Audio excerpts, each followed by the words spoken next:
Do you have trouble falling asleep sometimes, or you wake up in the middle of the night and you can't get back to sleep? I created a special meditation to help you fall asleep. With soothing, relaxing music and binaural beats, this meditation takes you on a hypnotic journey to the astral plane to experience pure love. And I can tell you from personal experience, it works. Check it out at hightimelinebooks.com. And sweet dreams.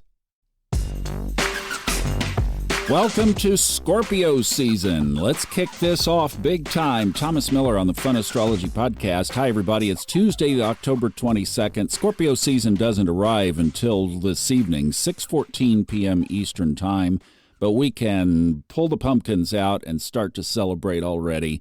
It is fall in the Northern Hemisphere, and that obviously is one of our favorite seasons, no matter which hemisphere you're in. Hey, before we get going today, I'd like to check in with Kristin about this week's lucky stars. Hi, Kristin. Hi, Thomas and Fun Astrology listeners. Happy Tuesday. Tomorrow we are looking at a Lucky Stars Day. This energy does kind of continue through Thursday and Friday, so anything that you're wanting to push forward, it's definitely that time. But do so before Saturday because we move into some more challenging energy by then. I hope you all have a lucky week. And you know, Kristin just mentioned the very thing I was going to start with today is if you look at today's chart, if you have a chart program that you use, put the chart up and have the aspects loaded, and you only have to have the Ptolemaic aspects, just like trines and sextiles and squares and oppositions. And if your count is the same as mine, and I'm not counting aspects to the ascendant or the midheaven, it's 12 positive trines or sextiles to 7 squares or oppositions. And that's exactly what she's talking about. So what that means, for one thing, if you just look at the chart, you will see that everything is connected to something else.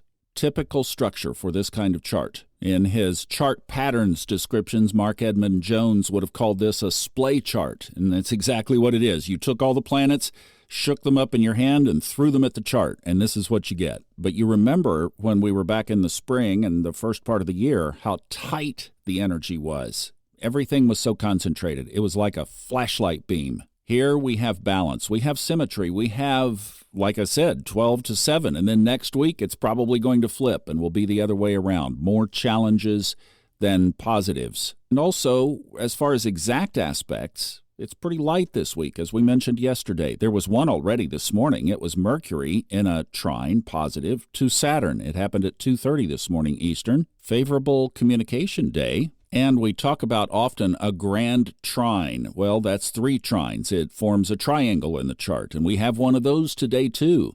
And the moon is causing it, so that's one that will only be there today. And the other 2 we just mentioned, Saturn and Mercury with the moon in a very positive aspect. Saturn right in the middle of Pisces and in retrograde. Mercury in the middle of Scorpio, moving forward, thank goodness, and the moon in Cancer at 8 degrees. Now, to balance things out, and we mentioned this yesterday and showed it in the weekly video on YouTube, is the sun squaring Pluto today. That's at 10:15 this morning Eastern. There's a Twitter channel, Profit with the Planets, Kate, and I don't know Kate's last name, but she goes by pretty much the Twitter handle.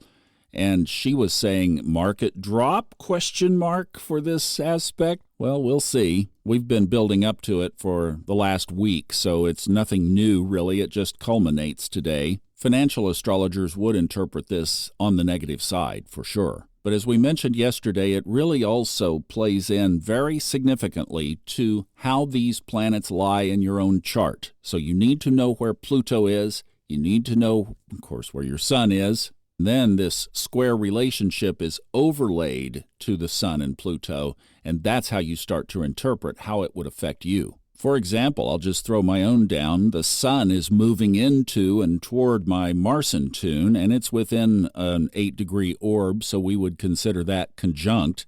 And then Pluto is in a sign-based trine. If you wanted to stretch it to that, it's in Capricorn, and mine is in Virgo. But by aspect, it would be an inconjunct, a 150-degree quincunx or inconjunct. So that's what you do. You just look at it in context of where these fall in your own chart. And knowing that they are in a square today, it could bring a little bit of tension and a little bit of pull to those points in your chart where Pluto and the sun are. Now, real quick on Scorpio season, and we can talk about this more tomorrow. 6:14 this evening, the sun enters Scorpio, and it is time to get intense. And like I mentioned, one thing about, think about this now, every year when the sun enters Scorpio, everybody is looking forward to fall.